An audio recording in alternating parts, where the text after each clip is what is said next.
नमस्कार, FM news देख रहे हैं आप। आपके साथ मैं हूं श्रोतिला। तो दिल्ली से बड़ी खबर सामने आ रही है, जहां पर उपराष्ट्रपति पद के लिए चुनाव लगातार जारी है।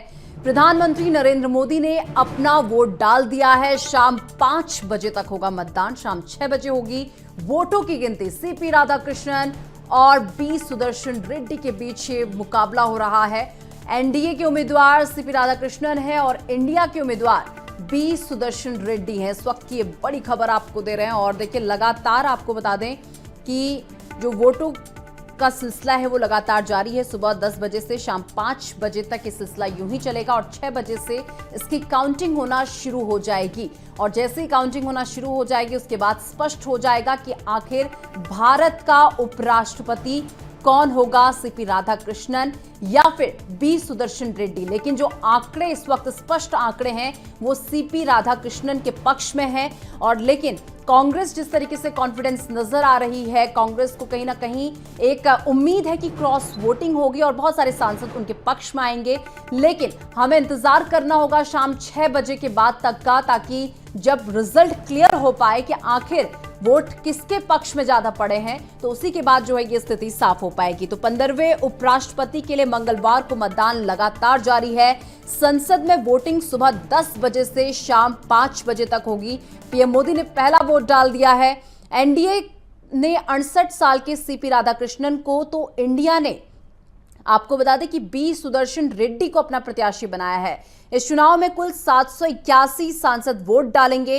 वोटों की गिनती शाम 6 बजे से शुरू होगी। इसके बाद परिणाम घोषित कर दिए जाएंगे। इस बीच केसीआर की पार्टी बीआरएस और ओडिशा के पूर्व सीएम नवीन पटनायक की पार्टी बीजेडी ने उपराष्ट्रपति चुनाव से किनारा कर लिया है। दोनों पार्टी किसी भी गठबंधन का समर्थन नहीं करेगी। राज्यसभा में बीआरएस के 4 और बीजेडी के 7 सांसद हैं। लोकसभा में इकलौते सांसद वाले श्रोमणी अकाली दल ने भी पंजाब में बाढ़ के चलते वोट डालने से इनकार कर दिया है।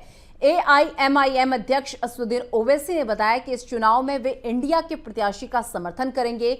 वाईएसआरसीपी के 11 सांसदों ने एनडीए उम्मीदवार के पक्ष में वोट डालने का फैसला किया है। जीता उम्मीदवार जगदीप धनखड़ की जगह लेगा और धनखड़ ने 21 जुलाई को खराब सेहत का हवाला देकर अपने पद से अचानक से इस्तीफा दे दिया था। उनका कार्यकाल 10 अगस्त 2027 तक का था। तो देखिए, लोकसभा और राज्यसभा के 181 सांसद अपने मत का प्रयोग कर रहे हैं और उपराष्ट्रपति पद के लिए लोकसभा और राज्यसभा के सदस्य वोट देते हैं। हालांकि इसके लिए व्हिप नहीं जारी हो सकती। सभी सांसद पार्टी लाइन पर वोट करें तो एनडीए उम्मीदवार राधाकृष्णन के 422 और विपक्ष के रेड्डी के 319 वोट माने जा रहे हैं। अगर ये पार्टी लाइन में रहकर वोट करते हैं तो देखिए, राधाकृष्णन के पक्ष में 422, तो वहीं विपक्ष की अगर बात कर ली जाए यानी कि बी सुदर्शन रेड्डी की अगर हम बात करें तो 319 वोट इनके पक्ष में माने जा रहे हैं। ऐसे में राधाकृष्णन की जीत तय मानी जा रही है। हालांकि गुप्त मतदान में जो क्रॉस वोटिंग होती है, दोनों तरफ से यह समीकरण को बिगाड़ सकती है। तो देखिए, आज वो तस्वीर भी सामने आई है जब गडकरी का हाथ पकड़कर वोट डालने के लिए मल्लिकार्जुन खड़गे पहुंचे थे। तो ऐसे में ये देखना बड़ा दिलचस्प होगा कि आखिर कौन किसे अपने साथ ले जा रहा है, क्योंकि अक्सर जब आपने देखा होगा, चाहे उपराष्ट्रपति के वोट हो, चाहे उपराष्ट्रपति के चुनाव की प्रक्रिया हो, चाहे सांसदों की चुनाव की प्रक्रिया हो, तो उस समय एक अंतर आत्मा, एक वर्ड जो सबसे ज्यादा पॉपुलर माना जाता है, वो बहुत जो है चर्चा का विषय बना रहता है। तो गडकरी का हाथ पकड़कर वोट डालने के लिए मल्लिकार्जुन खड़गे, जो कि कांग्रेस के राष्ट्रीय अध्यक्ष हैं, वो पहुंचे हैं। और आपको बता दें कि राहुल गांधी और सोनिया गांधी ने भी अपने वोट का प्रयोग कर लिया है। आपको अपडेट दे रही हूं मैं, जहां पर राहुल गांधी और सोनिया गांधी ने अपने मत का प्रयोग कर लिया है। बीजेपी सांसद और एक्ट्रेस कंगना रनौत ने भी अपना वोट डाल दिया है। वायनाड से लोकसभा सांसद प्रियंका गांधी ने अपना वोट डाल दिया है। तो ये बड़े बड़े चेहरे जिन्होंने अपने मत का प्रयोग कर लिया है।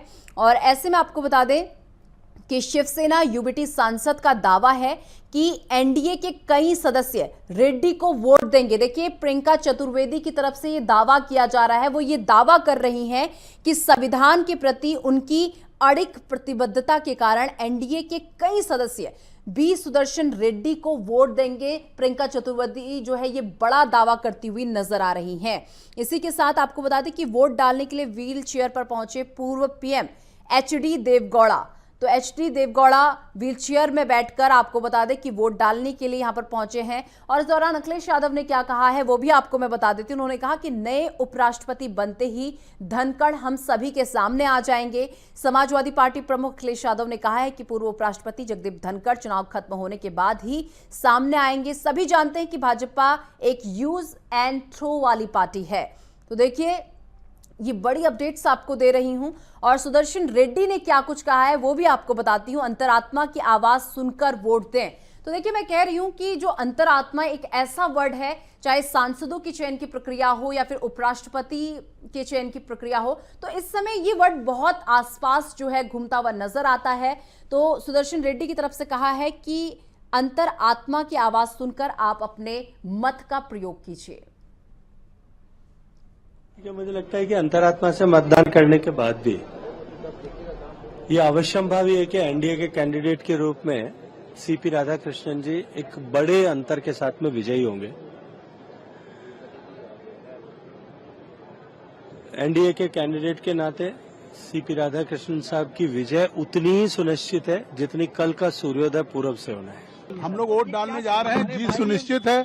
एक नरेंद्र मोदी जी का विकसित भारत आत्मनिर्भर का निश्चित तौर से अभूतपूर्व जीत होगी। 100% तो जितना एनडीए का नंबर है उससे ज्यादा वोट आएगा। आप लोगों को उम्मीद है कि महागठबंधन के साथियों का भी सहयोग मिलेगा आप लोगों को? हाँ, बहुत सारे लोग महागठबंधन के हैं, वो सहयोग इसमें करने जा रहे हैं। एक सवाल है कि बात में हम एक जोड़ेंगे कि सिर्फ जानदार नाश्ता नहीं किया, उसमें हाजीपुर का केला भी था। यह बड़ी बात है और सबसे ज्यादा लोगों ने पसंद किया, जितना आइटम था यहाँ, जितना व्यंजन था, उसमें हाजीपुर के केला को। तो इस बात के लिए नित्यानंद जी का बहुत बहुत बहुत धन्यवाद हम लोग करते हैं। और अभी जिस जीत के बारे में आप लोग पूछ रहे हैं उसमें कहाँ कोई कंफ्यूजन है। 100% से भी ज्यादा आश्वस्त हैं, क्योंकि एनडीए के पक्ष में बहुमत है, तो जीत एनडीए की होगी और उपराष्ट्रपति पद पर एनडीए के उम्मीदवार बैठेंगे। इसमें कहीं कोई कंफ्यूजन नहीं। इससे भी ज्यादा अगर जरूरत आप लोग महसूस कीजिएगा तो इससे भी ज्यादा एकजुटता विधानसभा चुनाव में दिखेगी। अब देखिए, कुछ ग्राफिक्स आपके सामने हैं। महाराष्ट्र के राज्यपाल सीपी राधाकृष्णन 31 जुलाई 2024 को महाराष्ट्र के राज्यपाल के रूप में इन्होंने शपथ ली थी। तो एनडीए उपराष्ट्रपति उम्मीदवार के बारे में आपको बता रहे हैं, 1.5 वर्ष तक झारखंड के राज्यपाल के रूप में इन्होंने कार्य किया है। और इसी के साथ आपको बता दें कि तेलंगाना के राज्यपाल भी रह चुके हैं सीपी राधाकृष्णन। पुडुचेरी के उपराज्यपाल के रूप में कार्यभार इन्होंने संभाला है और इसी के साथ 4 दशकों से ज्यादा का अनुभव है सीपी राधाकृष्णन को। तो आरएसएस के स्वयंसेवक के रूप में भी ये काम कर चुके हैं। 1974 में भारतीय जनसंघ की राज्य कार्यकारिणी के सदस्य भी ये बने थे। तो सीपी राधाकृष्णन के बारे में तमाम बातें आपको ग्राफिक्स के जरिए हम समझाने की लगातार कोशिश कर रहे हैं कि आखिर उनका जो करियर था वो किन किन पड़ावों से होते हुए गुजरा है। तो एनडीए उपराष्ट्रपति उम्मीदवार सीपी राधाकृष्णन के बारे में तमाम बड़ी चीजें आपको ग्राफिक्स के जरिए हम समझा रहे हैं। तो देखिए, लगातार आपको बता दें कि जो मतदान की प्रक्रिया है सुबह 10 बजे से शाम 5 बजे तक ये चल रही है और इसमें ऐसे बड़ी बड़ी हस्तियों ने अपने मत का प्रयोग कर लिया है।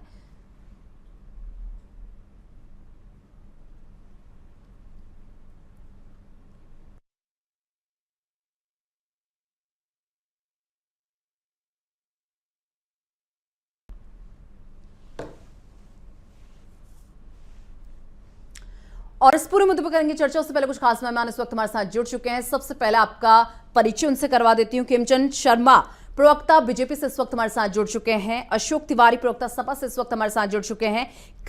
शान खान प्रवक्ता कांग्रेस से अब से कुछ ही देर बाद हमें ज्वाइन करेंगे और इसी के साथ रुद्र प्रताप सिंह राजनीतिक विशेषज्ञ अब से कुछ ही देर बाद हमें ज्वाइन करेंगे। सबसे पहले किमचंद शर्मा जी, सीधा आपके पास आते हुए, देखिए इंडिया गठबंधन काफी कॉन्फिडेंस में नजर आ रहा है, काफी कॉन्फिडेंट नजर आ रहा है इस उपराष्ट्रपति चुनाव को लेकर।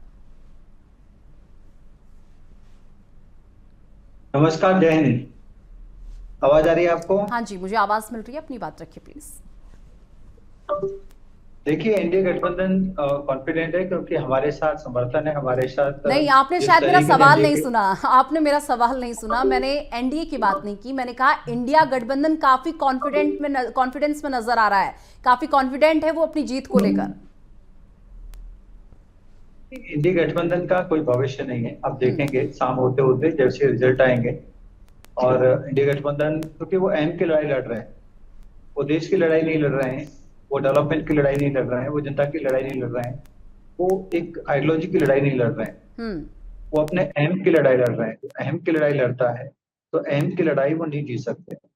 हम राष्ट्रवाद की लड़ाई लड़ रहे हैं, वो अहम की लड़ाई लड़ रहे हैं। तो ये जो फाइट है वो राष्ट्रवाद, आदरणीय प्राइम मिनिस्टर मोदी जी का सेवा, और दूसरी तरफ जो गांधी परिवार का अहम है कि हम बड़े हैं, हमारे बगैर कुछ नहीं हो सकता, हमसे पूछ के होना चाहिए, हमारी डायरेक्शन में होनी चाहिए, हमारी डिक्टेशन पे होना चाहिए। तो ये उसके बीच में लड़ाई है, ये आइडियोलॉजी की लड़ाई नहीं है। इसीलिए राष्ट्रवाद जीतेगा और जोरदार तरीके से जीतेगा। ठीक है। अशोक तिवारी जी, सपा प्रवक्ता, इस वक्त हमारे साथ जुड़े हुए हैं। अशोक जी, देखिए वो कह रहे हैं कि आप लोग जो है आपका कोई भविष्य नहीं है, इंडिया का कोई भविष्य नहीं है, हम लोग उपराष्ट्रपति की लड़ाई लड़ रहे हैं लेकिन आप लोग नहीं, आपका कोई भविष्य नहीं है। देखिए, भारतीय जनता पार्टी के लोग कुछ भी कह सकते हैं, उनको अधिकार है बोलने का, बोल रहे हैं अपनी बातों को। सच्चाई जो है मैम, सच्चाई सबके सामने है। ये चुनाव आखिर हो क्यों रहा है? इन बिटवीन चुनाव होने की जरूरत तो नहीं थी, लेकिन चुनाव किस लिए हो रहा है? चुनाव इसलिए हो रहा है क्योंकि एक उपराष्ट्रपति जी जो थे हमारे धनखड़ जी, उनको इस्तीफा किन्हीं कारणों से लिया गया उनसे, और स्वास्थ्य का हवाला देकर उन्होंने इस्तीफा दिया। आज वो नजर नहीं आ रहे हैं, मीडिया की नजरों से भी गायब हैं एक तरह से, और लोगों की नजरों से भी ओझल हैं। सवाल इस बात का है कि ये जो प्रक्रिया है भारतीय जनता पार्टी का, जो तरीका है, तौर तरीका है, ये तानाशाही तरीका है, लोकतंत्र से अलग हटके का तरीका है, जिसको जब चाहे तब इस्तीफा ले लें, जब चाहे तब उसको गायब कर दें। सच्चाई है यही आगे भी होता रहेगा। और जो सांसद हमारे होते हैं, माननीय सांसदगण, वो लोकतंत्र से जीत करके आते हैं। लोकतंत्र के भरोसे उनका विश्वास रहता है, तानाशाही में नहीं रहता है। आज अंतरात्मा की आवाज से आज मतदान होने जा रहा है। कौन किस पार्टी में है ये अलग बात है, हाँ। अलग विषय है, लेकिन जो असली विषय है वो लोकतंत्र जिंदा रहेगा कि नहीं जिंदा रहेगा। आज असली विषय ये है, आज ये भी है कि भारतीय जनता पार्टी इस्तेमाल तो करती है लेकिन बर्बाद भी कर देती है एक तरह से। सवाल इस बात का है, आज जिस तरह से आपने देखा कि आदरणीय खड़गे जी और आदरणीय गडकरी जी एक साथ हाथ पकड़ के चलते हुए नजर आए। आज यही तो लोकतंत्र है, लोकतंत्र की यही परिभाषा है। आज हम कहीं भी दलों में होते हैं लेकिन लोकतंत्र के लिए काम करते हैं, और लोकतंत्र के लिए ही काम करना भी चाहिए। सच्चाई ये भी है कि जो है आज जो मतदान हो रहा है वो अंतरात्मा की आवाज पर ही मतदान हो रहा है। अच्छा, ये अंतरात्मा किसकी अंतरात्मा जागने वाली है? बीजेपी के सांसदों की अंतरात्मा जागेगी या फिर एनडीए के साथ जो शामिल घटक दल हैं उनकी अंतरात्मा जागने वाली है जो आपकी तरफ आने वाले हैं? जरा ये भी स्पष्ट कर दीजिए। देखिए निश्चित रूप से आज जो लोकतंत्र को जिस तरह दबाया जा रहा है, कुछ दल ऐसे हैं जो मतदान में हिस्सा नहीं ले रहे हैं। तो आखिर किस दबाव में? कोई ना कोई दबाव है ना, कोई ना कोई दबाव की राजनीति चल रही है इस समय जो है दबाव की इतनी बड़ी राजनीति चल रही तानाशाही की, लोगों को खुल करके काम करने का भी अवसर नहीं मिल पा रहा है। आज लोग कहीं गायब कर दिए जाते हैं, कहीं गायब करने की धमकी दी जाती है किसी को ऐसा किया जाता है कि आप ऐसा कीजिए, फिर वो जो है मतदान में ही हिस्सा नहीं देते हैं। सच्चाई ये है कि जो राजनीति चल रही है इसमें भारतीय जनता पार्टी के सांसद हो या किसी भी दल के सांसद हो, वो सांसद जो है अगर मतदान करेंगे तो अंतरात्मा की आवाज पर करेंगे, ऐसी जगह मतदान करेंगे जहां लोकतंत्र की बहाली हो। अगर आप इतने कॉन्फिडेंटली इस बात को कह रहे हैं तो जरा ये तो स्पष्ट कर दीजिए, बीजेपी के सांसद रहेंगे या अन्य दलों के सांसद रहेंगे? थोड़ा इस चीज को स्पष्ट कर दीजिए। अगर अंतरात्मा की ही ये बात सुन रहे हैं और आप इतने कॉन्फिडेंट है, मैंने कहने का सीधा अर्थ है भारतीय जनता पार्टी पहले इस्तेमाल करती फिर बर्बाद करती है। जाहिर है कि लोकतंत्र की रक्षा के लिए कौन कहां मतदान करेगा ये तो स्पष्ट है। आज लोकतंत्र की बहाली चाहते हैं। आप तो ये सस्पेंस छोड़ रहे हैं सर, सस्पेंस मत छोड़िए, आप बताइए ना कौन सी अंतरात्मा, किस पार्टी की अंतरात्मा जागने वाली है, आप ये बताइए। मैं कह रहा हूँ इंडिया गठबंधन मजबूत है इस समय, इसमें सारी बातें छिपी हुई है। हाँ, सारी बातें इसी में निहित है। आज जब रिजल्ट आएगा शाम को तो आप देख लीजिएगा इंडिया गठबंधन पूरी मजबूती के साथ खड़ा है इसमें। वो तो कोई भी और चुनाव हो, गठबंधन हर की पार्टी चर्चा कहती है चल कि रहा हम है। मजबूती के साथ है, हर पार्टी कहती है हम मजबूती के साथ है, फिर रिजल्ट कुछ और ही हो जाते हैं। इसलिए मैं पूछ रही हूँ कि किसकी अंतरात्मा जागने वाली है। इतना सस्पेंस मत छोड़िए प्लीज। जी मैम, जो तानाशाही के साथ नहीं है वो हमारे साथ है इस समय। मतलब जो और तानाशाही के साथ हमारे नहीं है उन लोगों की साथ अंतरात्मा है। जागने वाली है। जी जी जी जी एग्जैक्टली मैम। ठीक है खेमचंद शर्मा जी, देखिए अंतरात्मा की बात कही जा रही कि देखिए अंतरात्मा जागेगी, हालांकि उन्होंने ये स्पष्ट नहीं किया कि आपके सांसदों की अंतरात्मा जागेगी या फिर जो आपके साथ मिले हुए दल हैं उनकी अंतरात्मा जागेगी। और ऐसे में प्रियंका चतुर्वेदी जी भी जो है दावा कर रही है कि एनडीए के कई सदस्य हैं जो रेड्डी को वोट देंगे। देखिए, मैं ज्यादा बड़ा बोलना नहीं चाहता, लेकिन एनडीए गठबंधन के बहुत सारे ऐसे लोग हैं जो एनडीए के गठबंधन, एनडीए के कैंडिडेट को वोट देना चाहते हैं। हाँ, क्योंकि उनको पता है जिस तरीके के एनडीए के कैंडिडेट हैं वो जीत रहे हैं, अच्छा प्रोफाइल है, और राज्यसभा में जब मिलके साथ उनके साथ काम करना है तो ऐसे ही व्यक्ति को जीतना चाहिए।